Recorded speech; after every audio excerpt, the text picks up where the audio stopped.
is needed to conclude that Article 39B is ample enough to rope in buses. The motor vehicles are part of the material resources of the operators.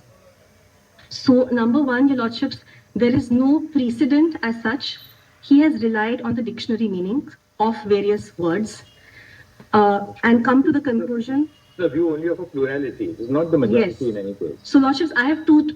Concurring opinion. The concurring. It's concurring opinion. It starts by saying it's a concurring. Yes. Majority interpreted the provisions of the Act. Yes. Felt that this had broadly satisfied all parties. Mr. Lalnarayan Sinha's argument was broadly, they said it's fair. On the interpretation of the Act, it is not necessary to go into the 39B. Exactly. So the limited point I'm making is yes, that issues. Therefore, the problem, the reason why this is important is because this opinion then gets resurrected, as your Lordships have seen, in Sanjeev Coke, where a bench of 5 judges now decides that this is the law. So that would be the next step that I'll show your Lordships.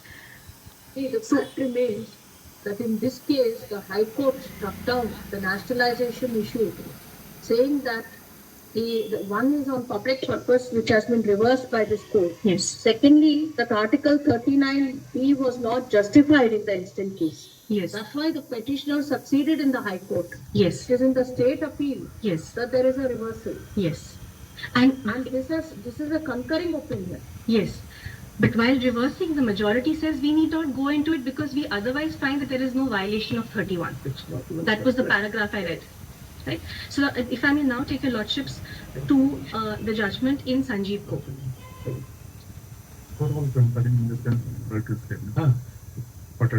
I'll only read one para. I don't want to repeat what has been said.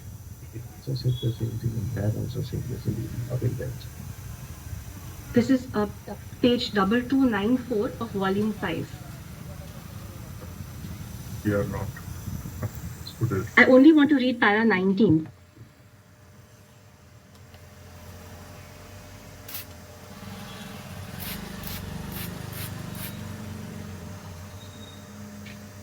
Para 19, page 2313.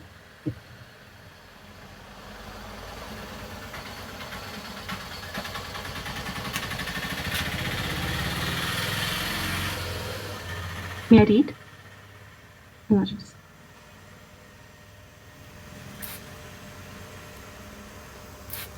Which para you said? 19.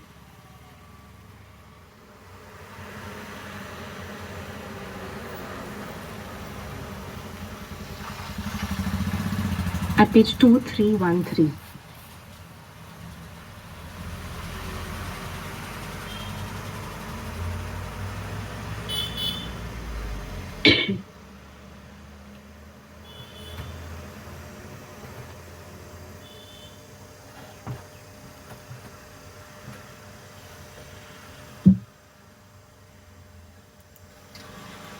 May I read, Your Lordship? Para 19. The nationalization of the coking coal mines and the coke oven plants was with a view to reorganizing and restructuring such mines and plants for the purpose of protecting, conserving, and promoting scientific development of the resources of coking coal needed to meet the growing requirements of the iron and steel industry and for matters connected therewith or incidental thereto. We do not entertain the slightest doubt that the nationalization of the coking coal mines and the specified coke oven plants for the above purpose was towards securing that the ownership and control of the material resources of the community are so distributed as best to subserve the common good. The submission of Sri A.K. Sen was that neither a coal mine nor a coke oven plant owned by private parties was a material resource of the community.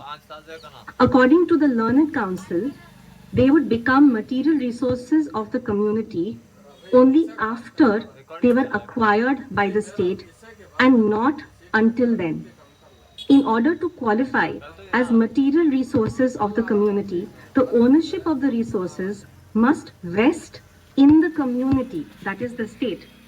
A legislation such as the Coking Coal Mines Nationalization Act may be a legislation for the acquisition by the state of coking coal mines and coke oven plants belonging to private parties, but it is not a legislation towards securing that the ownership and control of the material resources are so distributed as best to subserve the common good.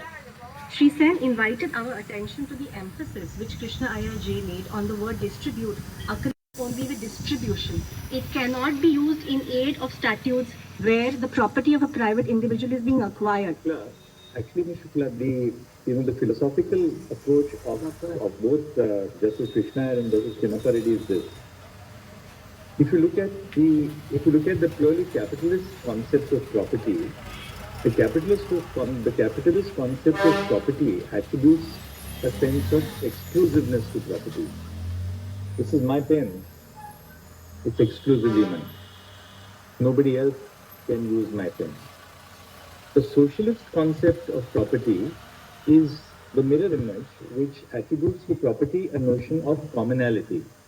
Nothing is exclusive to the individual. All property is common to the community. That's the extreme socialist view. Our directive principles, you must understand, have their foundation in the Gandhian ethos.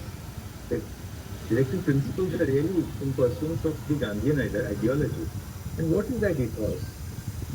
Our ethos regards property as something which is held in trust. We don't go as far as to adopt the socialistic model that there is no private property at all. Of course, we have private property. And that concept of trust, which is now being applied, in the context of, say, sustainable development, in the environmental context. It reached in my mind because I was teaching a class this morning on sustainable development and climate change. But, our concept of property has undergone a very subtle change from either the extreme capitalist perspective or the extreme socialist perspective. We regard property as something which we hold in trust. We hold the property in trust for the succeeding generations in the family. But broadly, we also hold that property in trust for the wider community. That's the whole concept of sustainable development. That property which we have today, as today's generation, we hold in trust for the future of our society. That's what we call as intergenerational equity. Right? Yes. So, it would be, to my mind, it would be a little dangerous to have this dichotomy. That 39B only. Now, one more thing before I come to it, because I'm sorry to break your link, but I'm getting old and I might miss this, half an hour later. See, both